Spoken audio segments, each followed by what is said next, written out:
America का एक जहाज ईरान ने गिरा दिया है और कई अमेरिकी सैनिकों की मौत की खबर सामने आ रही है।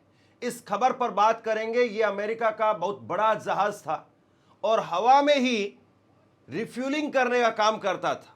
आप इसी से समझ लीजिए कि यह अमेरिका के लिए कितना बड़ा झटका है। और इसके बाद में इस खबर के अंदर दूसरा जो बड़ा पहलू है जिस पर बात होनी जरूरी है, इजराइल के अंदर, इजराइल में बड़ा हमला हुआ है, बड़ा धमाका हुआ है, 60 लोग घायल हो गए हैं। बेंजामिन नेतन्याहू अपने लोगों को नहीं बचा पा रहे हैं और नेतन्याहू के 2 बयान निकल करके सामने आए हैं और एक तरीके से उन्होंने हाथ भी खड़े कर दिए हैं, वो भी मैं आपको बताने वाला हूं। और इसके साथ साथ प्रधानमंत्री नरेंद्र मोदी को पहली बार सामने आना पड़ा है, खुद से ट्वीट किया है उन्होंने। राष्ट्रपति पेजेस्कियान से क्या बात हुई है और भारत अब क्या करने वाला है, इस पर बात करेंगे। और मुस्तफा खामेनेई, कल उन्होंने पहली बार अपनी तरफ से आधिकारिक बयान जारी किया था और आज सुबह सुबह फिर से उनका एक बयान, लेटेस्ट बयान निकल करके सामने आया है। यानी ताबड़तोड़ एक्शन अब जो हो रहा है उसमें पूरी तरह से छाप दिखाई दे रही है मुस्तफा खामेनेई की। और मुस्तफा खामेनेई की तरफ से आज सीधी धमकी दे दी गई है, बिल्कुल साफ साफ धमकी दे दी गई है। खाड़ी के देशों को भी बिल्कुल साफ साफ मैसेज दे दिया गया है, बिल्कुल साफ संदेश है, उस पर भी बात करेंगे। और यहीं से कहीं ना कहीं इस युद्ध का आगे का रास्ता वो तय होगा। सबसे पहले बात करते हैं अमेरिकी जहाज की। अमेरिकी जहाज वो मार दिया गया है ईरान की तरफ से, ये खबर सामने आई है और बाकायदा ये कहा जा रहा है कि पुष्टि हो चुकी है इन खबरों की। अमेरिका का ये KC-135 विमान था जो कि इराक के अंदर गिराया गया है। इराक में ईरान ने इसको गिरा दिया है। KC-135 विमान ये हवा में रिफ्यूलिंग करने का काम करता है। इसका इस्तेमाल दूसरे विमानों में ईंधन भरने के लिए, फ्यूल तेल भरने के लिए किया जाता है। और आमतौर पर इसमें यह माना जाता है कि 3 क्रू मेंबर्स होते हैं, जिसमें पायलट, को पायलट और एक बूम ऑपरेटर जो रिफ्यूलिंग का काम करता है, कंट्रोल करता है। फिलहाल जो विमान गिरा है ये अमेरिका के लिए एक बहुत बड़ा झटका है, इसमें कोई दो राय नहीं है। जो ये विमान गिरा है इसमें निश्चित तौर पर यह साफ हो गया है कि अमेरिकी सैनिक जो उस विमान के अंदर थे वो मारे गए हैं। देखिए, सबसे बड़ी बात यह है कि अमेरिका की टेक्नोलॉजी ही अमेरिका की ताकत है और अमेरिका की टेक्नोलॉजी, अमेरिका की ताकत, उसको ईरान लगातार निस्तेनाबूद कर रहा है। और एयर रिफ्यूलिंग जो विमान है दुनिया भर में बहुत कम मुल्कों के पास में है। और ये अमेरिका की एक तरीके से ताकत है कि आप 5 समंदर पार करके भी किसी दूसरे देश में जाकर के आप हमला कर सकते हैं, क्योंकि आपके पास में इस तरह के विमान है। बाकी की दुनिया के जितने भी देश हैं उनकी आपस में लड़ाई है, बॉर्डर्स पर लड़ाई है, दुनिया भर में आपस में पड़ोसियों के साथ में लड़ाई है। चाहे भारत पाकिस्तान की बात कर लीजिए, भारत बांग्लादेश की भी थी एक वक्त में, तो आपस में यही रहा है। दुनिया का ट्रेंड यही है कि लड़ाई ज़्यादा लंबी नहीं होती है, बॉर्डर्स पर लड़ाई होती। और ऐसे में एयर रिफ्यूलिंग विमान की ज़रूरत बाकी के मुल्कों को नहीं पड़ती है। लेकिन अमेरिका चूंकि अपनी दादागिरी पूरी दुनिया में जमाता है और अमेरिका ये कहता है कि भाई हम कहीं पर भी जाकर के ऑपरेशन कर सकते हैं, हम पाकिस्तान में ऑपरेशन कर देंगे, हम ईरान में ऑपरेशन कर देंगे, हम इराक में ऑपरेशन कर देंगे, जो उसकी सीमा से कई कई हजार किलोमीटर दूर है। अब ऐसे में जो अमेरिका से विमान आते हैं उनको किसी न किसी तरीके से जो है वो फिर ज़रूरत पड़ती है ईंधन की। और ईंधन भरने के लिए, रिफ्यूलिंग करने के लिए फिर अमेरिका ने स्पेशल विमान रखे हुए हैं। और ये स्पेशल विमान एक तरीके से आप ये कहिए कि हवा के अंदर बेस का काम करते हैं, क्योंकि कोई भी विमान बेस पर उतरता है तो हवा भरवाने के लिए उतरता है। और इतनी लंबी ट्रैवल करके जब विमान आता है तो उसको फ्यूल की ज़रूरत होती ही होती है। लेकिन अमेरिका ने स्पेशल विमान रखे हुए हैं और इनको अब अगर ईरान उड़ा पाने में कामयाब हो रहा है तो ये बहुत बड़ी ताकत है ईरान की। वहीं दूसरी खबर आप देखिए, दूसरी खबर जहां पर 60 लोग मारे गए हैं इजरायली खबरों के मुताबिक, और इजराइल इस बात की पुष्टि कर रहा है। इजरायली खबरों के मुताबिक नॉर्थ इजराइल में शुक्रवार की सुबह ईरान की मिसाइल का एक बड़ा हमला हुआ है। शुरुआती खबरों के मुताबिक इस हमले में अभी तक 60 से ज़्यादा लोगों के मारे जाने की खबर सामने आ रही है। देखिए, बड़ी बात क्या है? बड़ी बात यह है कि इजराइल पर दोहरा अटैक हो रहा है, उधर से लेबनान से हिजबुल्लाह वो अटैक कर रहा है, इधर से ईरान अटैक कर रहा है। और खामेनेई, जिनका आगे मैं अभी आपको ट्वीट पढ़ करके सुनाने वाला हूं, उनका जवाब पढ़ करके सुनाने वाला हूं, उन्होंने साफ कह दिया है कि भैया इजराइल को जितना ठोक सकते हो ठोको, कोई रहम मत करो इजराइल पर, क्योंकि सारी फसाद की जड़ वो इजराइल है और सारी फसाद की जड़ ये अमेरिका के बेस है।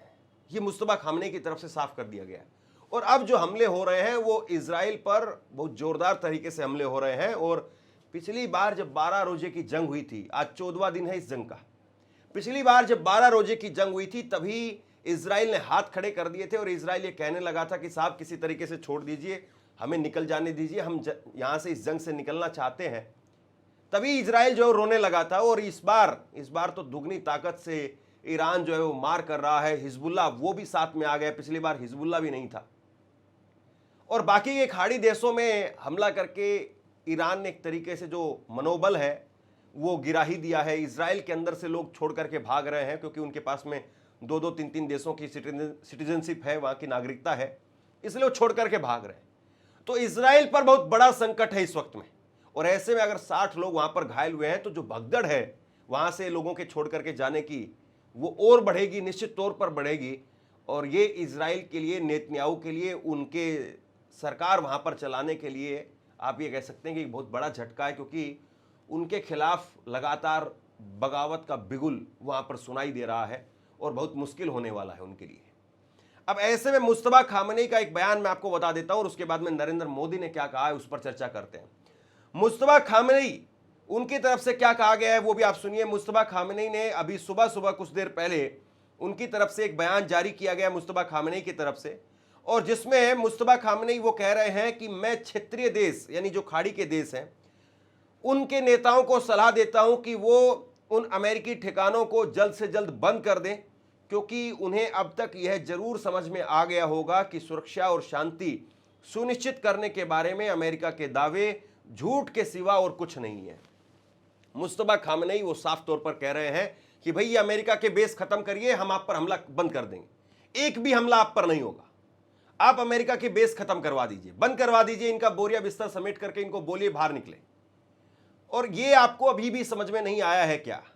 क्योंकि देखिए अमेरिका जब इन देशों में आया, अमेरिका ने इन देशों को यही कहा कि भाई आप सेना के ऊपर खर्चा करेंगे, बेवजह सेना पर पैसा लगाएंगे, युद्ध वगैरह होगा नहीं यहाँ पर, आप ऐसा करिए कि आप हमारी शरण में आ जाइए, हम आपके ऊपर अपना सिर पर हाथ रख देंगे, यूएस की जो आर्मी है या यूएस की नेवी है वो आपकी सुरक्षा करेगी और आप पर कोई अटैक नहीं कर सकता है। आप पर अटैक किया यानी ईरान पर, अमेरिका पर अटैक किया। और यही कह करके इन देशों को कहा गया कि आप बिजनेस करो, आप छोड़ दो ये आर्मी वगैरह का चक्कर। वहाँ के लोगों को भी आर्मी से बाहर करवा दिया, वहाँ के लोग जो खाड़ी के देश हैं वहाँ के लोगों को भी जाहिर सी बात है अमेरिका अपनी आर्मी में रखता नहीं है। और वहाँ पर पूरी तरह से एक बिजनेस का माहौल जो क्रिएट किया अमेरिका ने और कहा कि भाई आप सिर्फ पैसा कमाने पर ध्यान दीजिए, बाकी ये सुरक्षा वगैरह का काम हम देख लेंगे। लेकिन अब सबको दिखाई दे गया और ये युद्ध के शुरुआती 2-4 दिनों में ही बयान सऊदी अरब की तरफ से और बाकी मुल्कों की तरफ से आए थे कि भाई ये तो इजराइल को बचा रहे हैं, हमें नहीं बचा रहे, ये हमारे साथ में नहीं खड़े हैं, ये सिर्फ इजराइल को बचाने में लगे हुए हैं, क्योंकि इजराइल में इनका सारा पैसा लगा हुआ है। अब ऐसे में ये जो दुखती रग है कि हमें बचाया नहीं जा रहा है, हमारी रक्षा नहीं की जा रही है, हमसे केवल पैसा ही लिया गया, हमसे जो एक तरीके से लूट हुई, हमारी अब सुरक्षा नहीं हो रही है, इसी दुखती रग पर खामेनेई ने हाथ रख दिया। और खामेनेई कह रहे हैं कि भाई किस बात के भरोसे अभी भी बैठे हुए हो, कब तक इनको अपने माथे पर बैठा करके रखोगे, अपने सिर पर बैठा करके रखोगे, कब तक इनकी सेवा करोगे अमेरिकियों की यहां बैठा करके, कब तक इन अमेरिकियों को तेल मालिश करोगे? भगाओ इनको यहां से, ये किसी काम के नहीं है और ये कोई सुरक्षा आपकी नहीं कर सकते हैं। और यहां पर अगर आप ऐसा कर देंगे तो फिर आपके ऊपर एक सिंगल हमला नहीं होगा। देखिए अमेरिका यहां मिडिल ईस्ट में तभी तक है जब तक ये अमेरिकी बेस हैं। जिस दिन ये अमेरिकी बेस बंद हो जाएंगे, अमेरिका की औकात नहीं है कि वो आकर के यहां पर हमला कर पाएगा। ठीक है 1-2 हमले वो कर सकता है, लेकिन इतना लंबा वो युद्ध कर पाए बगैर अमेरिकी बेस के वो संभव ही नहीं है, क्योंकि 5 समंदर पार करके आप वहां से आएंगे साहब, इतना मुमकिन ही नहीं है कि आपके एयरक्राफ्ट वो झेल पाए या कब तक जो है वो आप फिर एक ही तरीके से आप आकर के हमला कर सकते हैं कि आप यूएसएस अब्राहम लिंकन और जो बाकी के जहाज हैं उनको लेकर के आ जाए, उनको भी बेस के तरीके से इस्तेमाल कर रहे हैं। ये एक अपुष्ट खबर आ रही है सामने और वो जैसे ही पुष्टि उसकी हो जाती है मैं वो खबर भी आपको बताऊंगा। एक युद्धपोत के ऊपर हमले की खबर आ रही है, उस पर भी बात करेंगे। लेकिन जिस तरीके से अमेरिका के ऊपर हमला ईरान कर रहा है और ईरान इन देशों को जगाने का काम कर रहा है कि भैया आंखें खोल लीजिए, कब तक सोने का नाटक करेंगे, और ये आपके दोस्त नहीं है, ये आपके दुश्मन है, ये आपको आग में भट्टी में झोंक रहे हैं और ये छोड़ करके भाग जाएंगे। और ये अमेरिका की पूरी कोशिश ये है कि इस युद्ध में अब यही खाड़ी के देश आपस में उलझ जाएं। अगर मैं ईरान को नहीं हरा पा रहा हूं तो ये आपस में उलझ जाए और मैं यहां से निकल लूं, क्योंकि उसका बहुत नुकसान हो रहा है। तो ऐसे में मुस्तफा खामनेई की सलाह ये खाड़ी के देश मानेंगे। हालांकि खाड़ी के देशों का सिर्फ और सिर्फ यही डर है कि फिर अगर अमेरिका को हमने यहां से भगा दिया तो कल को ईरान यहां पर हमारे ऊपर सुप्रीम लीडर बन करके बैठ जाएगा और ईरान जो है वो तय करने लगेगा मिडिल ईस्ट की नीति को। देखिए, ईरान इस पूरे इलाके का सबसे बड़ा देश है, इसमें कोई दो राय नहीं है। लेकिन कभी ईरान ने इस तरीके से किया हो, ऐसे बहुत कम उदाहरण हैं। और ख़ास तौर पर तब जब आपके सामने अमेरिका इतना बड़ा दुश्मन है, तो जाहिर सी बात है कई बार बड़े दुश्मन को निपटाने के लिए छोटे दुश्मन से अगर हाथ भी मिला लिया जाए तो इसमें कुछ गलत भी नहीं है। और ऐसे में जब खामेनेई इस बात को प्रस्ताव भेज रहे हैं तो खाड़ी के देशों को मुझे नहीं लगता है कि इस प्रस्ताव को ठुकराने में कोई बहुत ज़्यादा फायदा होगा। अब ऐसे में मैं बयान आपको बताता हूं, नरेंद्र मोदी साहब वो क्या कह रहे हैं। नरेंद्र मोदी का बयान आया है, उन्होंने खुद से एक लंबा चौड़ा ट्वीट किया है और वो क्या कह रहे हैं जरा सुनिए। मैंने मसूद पेजेस्कियान से इस क्षेत्र की गंभीर स्थिति पर बात की है। मैंने बढ़ते हुए तनाव, लोगों की मौत और नागरिक ढांचे को हुए नुकसान पर चिंता जताई है। भारत के नागरिकों की सुरक्षा व सामान और ऊर्जा की सप्लाई बिना रुकावट चलती रहे, यह भारत की सबसे बड़ी प्राथमिकता है। मैंने शांति और स्थिरता के लिए भारत की प्रतिबद्धता दोहराई है। बातचीत व कूटनीति से समस्या सुलझाने की अपील की है। अब जरा समझिए इस बात को कि आखिरकार नरेंद्र मोदी के इस ट्वीट के मायने क्या है। सबसे पहली बात तो यह है कि ये 14वें दिन उनका ट्वीट आया है। बहुत लंबा अरसा होता है 14 दिन, 2 हफ्ते लग गए आपको 4 लाइनें लिखने में। उस देश के लिए 2 हफ्ते लग गए जो आपका बरसों बरस से बहुत पुराना मित्र है, साझेदार है, दोस्त है, और उस दोस्त के बिना आपकी बहुत बुरी स्थिति हो जाएगी, देश में महंगाई बढ़ जाएगी, जाहिर सी बात है। और उस दोस्त के साथ खड़े होने में आपको 2 हफ्ते लग गए, और वो भी शायद तब जब ये एहसास हो गया हो कि ईरान अब हारने वाला नहीं है। शायद तब, मैं शायद शब्द का इस्तेमाल कर रहा हूं, क्योंकि बहुत सारे लोगों को, बहुत सारे देशों को, बहुत सारे एक्सपर्ट्स को यह लगता था कि ईरान सिर्फ 4 दिन का मेहमान है, ईरान को खत्म कर दिया जाएगा। और हो सकता है कि ब्रीफिंग किया गया हो अलग अलग देशों के राष्ट्राध्यक्षों को कि हम खामेनी को खत्म करने वाले हैं, और तब ये जो है जंग की शुरुआत की गई हो कि आप ईरान के साथ में मत आना। और जिस वक्त में खामेनी को मारा गया उस वक्त में हो सकता है कि दुनिया भर के एक्सपर्ट्स को लगा हो कि अब अमेरिका के मुंह पर खून लगा हुआ है, और अमेरिका ने जिस तरीके से वेनेजुएला से मादुरो को उठा करके वहां पर कब्जा कर लिया, यहां पर खत्म करके खामेनेई को, और अब जो है वो अमेरिका कब्जा कर लेगा। लेकिन मुझे समझ में नहीं आता है कि ये जो दुनिया भर के एक्सपर्ट हैं या जो दुनिया भर के राष्ट्राध्यक्ष हैं, वो इस बात को क्यों नहीं देख रहे थे कि ईरान कोई छोटा मुल्क नहीं है, ईरान की ताकत कोई इकलौती खामेनेई नहीं थे। ईरान का जो स्ट्रक्चर है वो कोई ऐसा नहीं है कि वहां पर एक दिन आप एक किसी नेता को मारेंगे और दूसरे दिन वो देश घुटने पर आ जाएगा। ईरान का जो स्ट्रक्चर है वो बहुत अलग है। वहां का जो संविधान है या वहां की जो रिलीजियस लीडरशिप है वो अलग है, और वहां पर तख्ता पलट करना, वहां पर उस देश को घुटने पर लेकर के आना, ये कोई आसान काम नहीं है। और ऐसे में न जाने कौन सी पट्टी बाकी के मुल्कों को पढ़ाई गई, कि कौन सा चश्मा उनको दिखाया गया, उस कौन से चश्मे से उनको जो दिखाया गया और उनके कौन सी बात समझ में आई, समझ से परे है। अब नरेंद्र मोदी साहब ने खैर 2 हफ्ते के बाद में ट्वीट किया है, और वो कह रहे हैं कि मैंने बात की है, पेजेस्कियान से बात की है, और पेजेस्कियान से बात करके वहाँ पर लोगों की मौत को लेकर के मैंने चिंता जाहिर की है। फिर वो कह रहे हैं कि हमारी जो चिंता है वो चिंता इस बात को लेकर के है कि यहाँ पर तेल या फिर जो सामान है, हमारी ज़रूरत का जो सामान है वो आता जाता रहे, एक्सपोर्ट इंपोर्ट जो है वो रुके नहीं, क्योंकि ईरान ने साफ कर दिया है कि भाई जो भी देश हमारे साथ में संबंध रखना चाहता है वो अमेरिका से अपना संबंध तोड़े, ये उनकी तरफ से साफ कर दिया गया है। अब वहाँ तक तो नरेंद्र मोदी साहब मुझे कभी नहीं लगता कि वो जा पाएंगे, क्योंकि बहुत मुश्किल काम है वो, और जाना भी नहीं चाहिए। अमेरिका के साथ में भी हम पूरी तरह से अपने संबंध कट ऑफ क्यों करें? किसी दूसरे मुल्क के कहने की वजह से हमें अपने संबंध बिल्कुल कट ऑफ नहीं करने चाहिए। और मैं आज इस बात को डंके की चोट पर कहूंगा, हो सकता है कुछ लोगों को यह बात बुरी लगे। कोई भी बाहरी मुल्क, चाहे वो डोनाल्ड ट्रंप हो, उनको भी ये कहने का कोई हक नहीं कि हम रूस से तेल खरीदेंगे कि नहीं खरीदेंगे, और उनके कहने पर भी नहीं चलना चाहिए। और ईरान अगर ये कहता है कि भाई हमसे अगर आपको यहाँ से ऑयल शिप निकलवाने हैं तो अमेरिकी राजदूत को बाहर कर दो, तब भी हमें ईरान की ये बात कम से कम नहीं माननी चाहिए।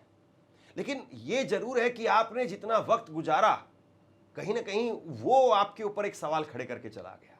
जाहिर सी बात है, आज ईरान इस पोजीशन में नहीं है कि वो एक नया दुश्मन पाले, या ईरान इस पोजीशन में नहीं है कि वो किसी के साथ में कोई कटु संबंध दिखा करके अपनी मुसीबत और बढ़ाए।